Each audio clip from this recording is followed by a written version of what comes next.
Justice Bhushan Ramakrishna Gavai Bharat के 52वें मुख्य न्यायाधीश बन गए हैं। भारत के मुख्य न्यायमूर्ति श्री भूषण रामकृष्ण गवई। जस्टिस गवई देश के पहले बौद्धिस्ट और दूसरे दलित मुख्य न्यायाधीश बने हैं। मैं भूषण रामकृष्ण गवई जो भारत के उच्चतम न्यायालय का मुख्य न्यायमूर्ति नियुक्त हुआ हूँ। जो भारत के उच्चतम न्यायालय का मुख्य न्यायमूर्ति नियुक्त हुआ हूँ।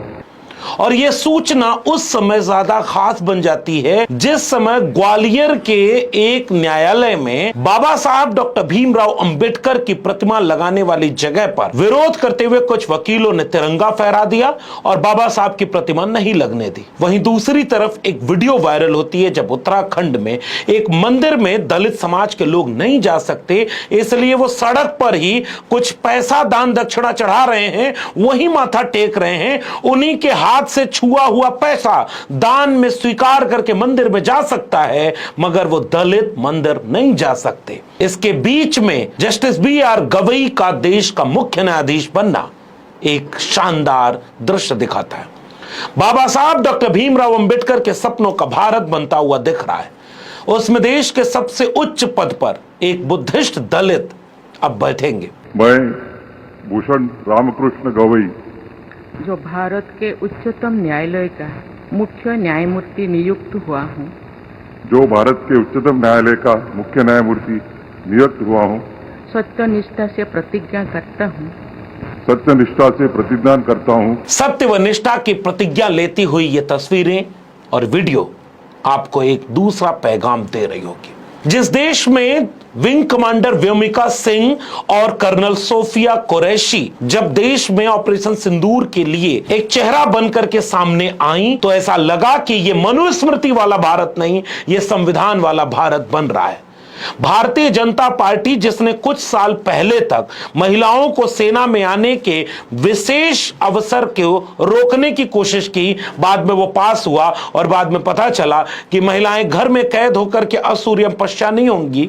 अब महिलाएं देश को सबसे बड़े पदों पर बैठ करके चलाने का काम भी करेंगी। जिन दलितों पिछड़ों को कल तक कहा जाता था कि उनमें मेरिट नहीं है, वो आरक्षण की बैसाखी से आगे बढ़ते हैं और आरक्षण के नाम पर उनकी काबिलियत को हमेशा उपेक्षित और हास्यास्पद बनाने वाले देश में आज एक दलित चीफ जस्टिस ऑफ इंडिया बनकर के बैठा है। बधाई दीजिए बाबा साहब के संविधान को। जस्टिस भूषण रामकृष्ण गवई 1960 के नवंबर महीने की 24 तारीख को महाराष्ट्र के अमरावती में पैदा हुए। उनके पिता आर.एस. गवई एक मुख्य अंबेडकरवादी नेता रहे जिन्होंने बाबा साहब डॉक्टर भीमराव अंबेडकर के साथ ही बौद्ध धर्म की दीक्षा ली। बाद में चल करके Republic party of India Gavai गुट के अध्यक्ष बने और उन्होंने अंबेडकरी मिशन फूले शाह अंबेडकर के सामाजिक आंदोलन को आगे बढ़ाने में बहुत बड़ी भूमिका निभाई। विरासत से अंबेडकरवाद सामाजिक न्याय का विचार लेकर के आगे बढ़ने वाले जस्टिस बी.आर. गवई 16 मार्च 1985 को वकालत शुरू करते हैं। बॉम्बे हाई कोर्ट में पहले प्रैक्टिस करते हैं, बाद में नागपुर बेंच में संवैधानिक और प्रशासनिक मामलों में विशेषज्ञता हासिल करते हैं। 14 नवंबर 2003 को बॉम्बे हाई कोर्ट के अतिरिक्त न्यायाधीश नियुक्त होते हैं। 12 नवंबर 2005 को स्थायी न्यायाधीश बनते हैं और 24 मई 2019 को उन्हें सुप्रीम कोर्ट का न्यायाधीश चुना जाता है। जस्टिस गवई की बात इसलिए भी बड़ी खास हो जाती है कि आज वो जब देश के 52वें मुख्य न्यायाधीश नियुक्त हो गए और राष्ट्रपति द्रौपदी मुर्मू ने उन्हें शपथ दिलाई। राष्ट्रपति का राष्ट्रपति बनाया जाना एक अलग प्रक्रिया है और मुख्य न्यायाधीश बनना एक अलग प्रक्रिया है। दोनों की अपनी वजहें हैं और दोनों के अपने कारण हैं। इन दोनों बातों को पीछे रख दें तो यह दृश्य कितना खूबसूरत दिख रहा है कि महामहिम राष्ट्रपति की कुर्सी पर एक आदिवासी तबके की महिला खड़ी है और दूसरी तरफ मुख्य न्यायाधीश की कुर्सी पर देश के हाशिए पर ढकेल दिए गए शेड्यूल कास्ट यानी दलित समुदाय से आने वाले जस्टिस बी.आर. गवई खड़े हैं। ये बाबा साहब के संविधान का दृश्य है, वरना कुछ लोग ऐसे आदिवासी महिला और एक दलित व्यक्ति को देश चलाने में बड़ी भूमिका नहीं देना चाहते थे। इस पर तो हम लगातार बोलते रहे हैं, लेकिन जस्टिस गवई का जस्टिस बनना बहुत अहम है। जस्टिस गवई के अब तक के कार्यकाल को जब हम याद करते हैं तो पता चलता है कि नोटबंदी के 2023 के मामले में उन्होंने 2016 की नोटबंदी को संवैधानिक रूप से सही साबित करने वाली बहुमत की बेंच में खुद शामिल होते हैं। जहां एक तरफ 2016 की नोटबंदी को जब सुप्रीम कोर्ट में चुनौती दी गई, तो 2023 में जब उसका फैसला हुआ तो बहुमत की तरफ जस्टिस BR गवई खड़े थे कि नोटबंदी का फैसला सही है। धारा 370 के संशोधन के केंद्र सरकार के फैसले को बरकरार रखने में एक भूमिका जस्टिस BR गवई की रही। इसी पीठ ने तत्कालीन जम्मू और कश्मीर को विशेष राज्य का दर्जा दिया। जस्टिस BR गवई ने 7 जजों की संविधान पीठ में, जिसमें से 6 और 1 के अनुपात से बहुमत का फैसला सुनाया गया, राज्यों को अनुसूचित जातियों के भीतर उपवर्गीकरण बनाने का संवैधानिक अधिकार है ताकि आखिरी व्यक्ति तक आरक्षण पहुंचे। इसमें भी जस्टिस BR गवई इस फैसले के पक्ष में खड़े थे। यानी नोटबंदी से लेकर 370 और SC ST में सब कैटेगराइजेशन, इनमें अगर आप जस्टिस BR गवई का अब तक का रिकॉर्ड देखेंगे तो वह रिकॉर्ड सामान्य नागरिक के कॉमन सेंस के खिलाफ है। मैं सामान्य नागरिक कह रहा हूं, सरकार नहीं कह रहा हूं, इसलिए जस्टिस गवई यहां अलग जगह खड़े हुए दिख रहे हैं। वहीं दूसरी तरफ एक जस्टिस गवई है, जो जस्टिस गवई उन 5 न्यायाधीशों की पीठ में शामिल हुए जिन्होंने पॉलिटिकल फंडिंग के लिए इस्तेमाल की जाने वाली चुनावी बॉन्ड योजना को रद्द किया। बुलडोजर एक्शन पर कड़ा संदेश देने का फैसला लिखने वाले जस्टिस BR गवई हैं।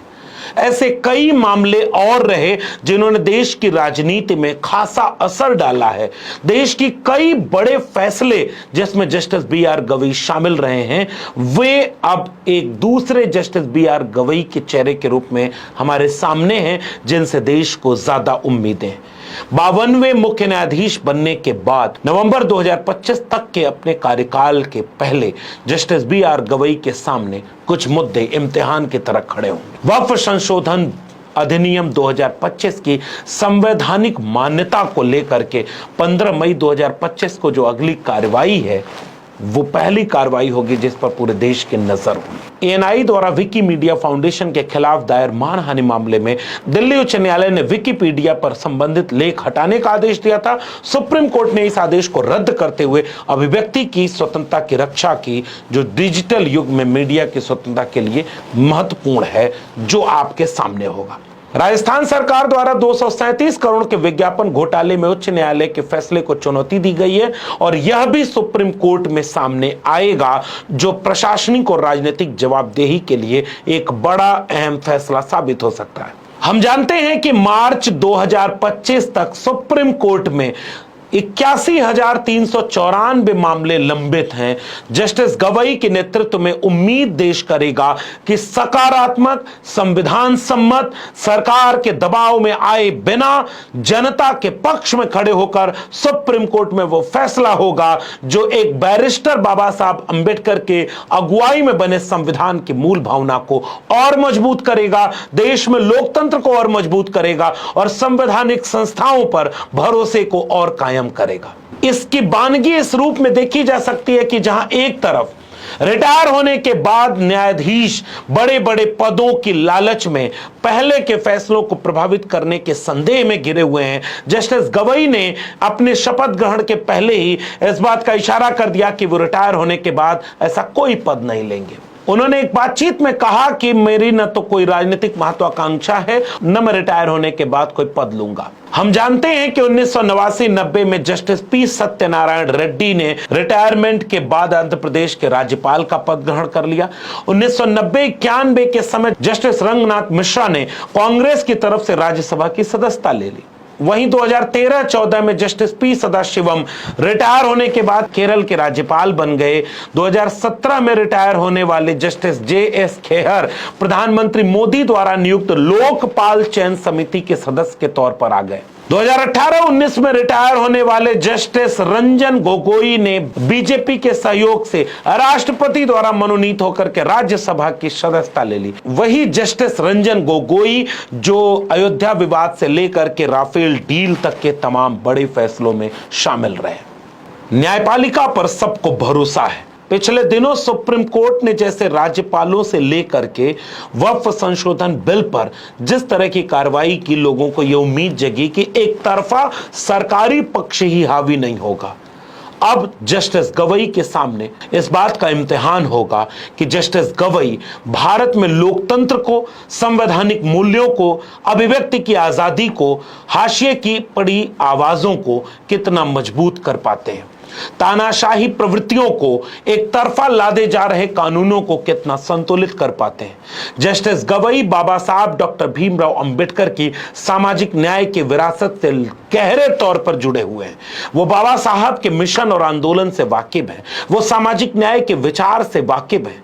इसलिए उम्मीद की जाती है कि एक ऐसे जस्टिस गवई हमारे सामने होंगे जो नवंबर 2025 तक इस देश जो इम्तिहान की घड़ी की तरफ बढ़ रहा है उसे कुछ ऐसे फैसले देंगे जिससे संवैधानिक लोकतंत्र मजबूत होगा और लोगों को सुप्रीम कोर्ट में आस्था बढ़ेगी। आपका क्या मानना है इस पूरे प्रकरण पर नीचे कमेंट बॉक्स में जरूर बताइएगा। अगर आपको ये वीडियो पसंद आई हो तो इसे लोगों तक शेयर जरूर करिए।